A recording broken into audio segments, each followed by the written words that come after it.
નમો ભગવતે વાસુદેવાય। 10મા સ્કંધનો અધ્યાય 37મો કેશી અને વ્યોમાસુરનો વધ। શુકદેવજી કહે છે, હે રાજન, કંસે મોકલેલો કેશી ઘોડાના રૂપમાં આવીને યુદ્ધને માટે શ્રીકૃષ્ણને ખોળતો હતો।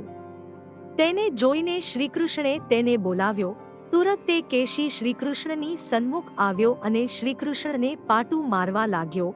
તેથી ભગવાને તેના પાછળના બે પગ પકડીને વેગથી ફેરવીને 100 ધનુષ જેટલો દૂર ફેંકી દીધો।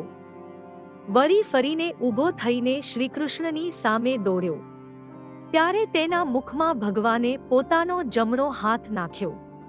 કેશી ભગવાનનો હાથ ચાવવા માંડ્યો, તેથી તેના દાંત પડી ગયા।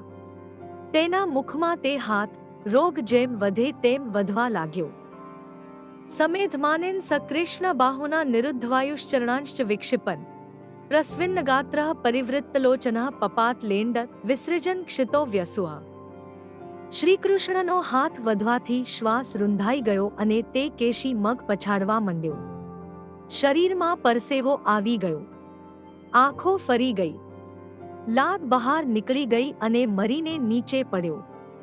તે કેશી મર્યા પછી પાકેલી કાકડીની માફક ફાટી ગયેલા તેના દેહમાંથી ભગવાને હાથ ખેંચી લીધો।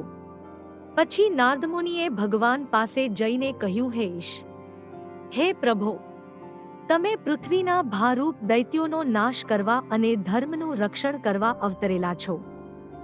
જેનાથી દેવો પણ ભાગતા હતા તે દૈત્ય અમારા સદભાગ્યે મરાણો છે। હે પ્રભો, આજ અક્રૂર આવીને તમને મથુરા લઈ જશે। કંસ આગળ પ્રથમ પોતે કહી આવ્યા હતા, તેથી નારદ બધું જાણતા હતા।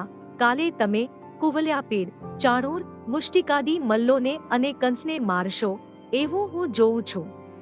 તમે બીજા જે કાર્યો કરશો તે હું જોઉં છું।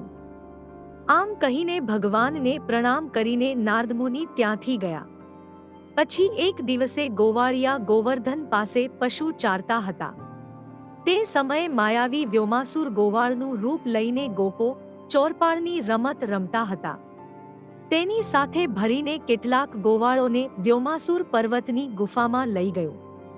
અંતે 4-5 જ બાકી રહ્યા।